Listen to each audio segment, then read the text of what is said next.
Austria की महारानी Elizabeth हूँ, जिसे आमतौर पर सिसी के नाम से जाना जाता है, और मैं आज आपके सामने अपने जीवन की कहानी साझा करने के लिए खड़ी हूँ। ग्लैमर, त्रासदी और स्वतंत्रता की लालसा की कहानी।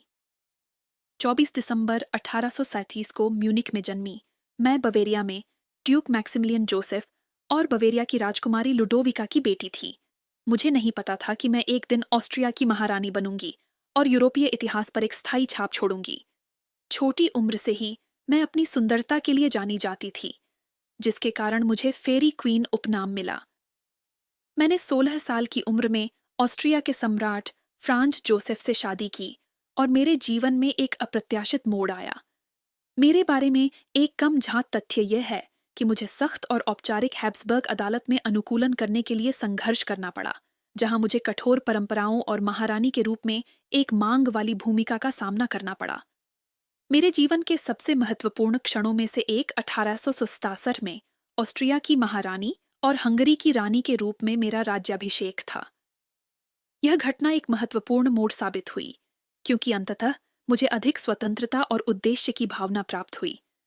मैंने हंगरी की रानी के रूप में अपनी भूमिका निभाई और हंगरी के लोगों के जीवन को बेहतर बनाने के लिए काम किया। हालांकि मेरा जीवन पूरी तरह से ग्लैमर और भव्यता वाला नहीं था। मुझे व्यक्तिगत त्रासदियों का सामना करना पड़ा, जिसने मुझे गहराई से प्रभावित किया। 1879 में एक रहस्यमय मौत में मेरे बेटे क्राउन प्रिंस रुडोल्फ की मृत्यु और उसके बाद मेरी बहन और मेरे भतीजे की आत्महत्या ने मुझे और भी निराशा में डाल दिया। इन घटनाओं ने मेरे जीवन पर छाया डाल दी और मुझे हमेशा के लिए शोक की स्थिति में छोड़ दिया। इतिहास पर मेरा प्रभाव बहुआयामी है। मैं सिर्फ सुंदरता और सुंदरता का प्रतीक नहीं था, बल्कि विभिन्न मुद्दों का समर्थक भी था। मुझे साहित्य, कला और संस्कृति में गहरी रुचि थी और मैंने ऑस्ट्रिया हंगरी में कला को बढ़ावा देने के लिए अपने प्रभाव का इस्तेमाल किया।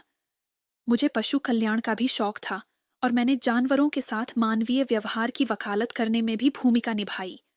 मेरी विरासत का एक अन्य महत्वपूर्ण पहलू हंगेरियन मुद्दों के लिए मेरी वकालत है।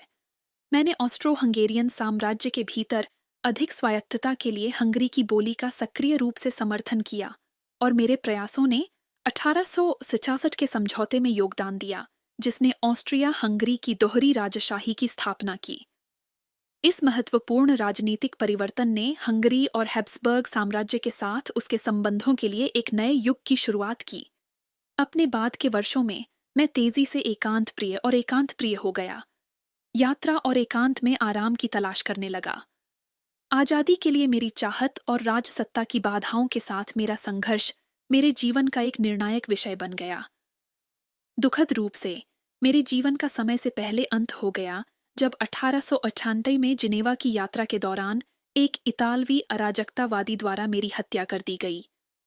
अंत में मैं ऑस्ट्रिया की महारानी एलिजाबेथ, जिसे सिसी के नाम से भी जाना जाता है, इतिहास में एक जटिल व्यक्ति हूँ जो अपनी सुंदरता, विभिन्न कारणों के लिए अपनी वकालत और अपने व्यक्तिगत संघर्षों के लिए जानी जाती हूँ।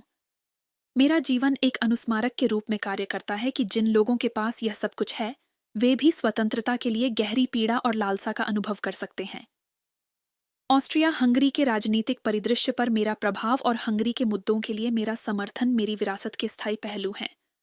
मुझे न केवल एक ग्लैमरस साम्राज्य के रूप में याद किया जाता है, बल्कि एक ऐसी महिला के रूप में भी याद किया जाता है जिसने शालीनता और लचीलेपन के साथ विशाल व्यक्तिगत चुनौतियों का सामना किया और इतिहास पर एक अमिट छाप छोड़ी।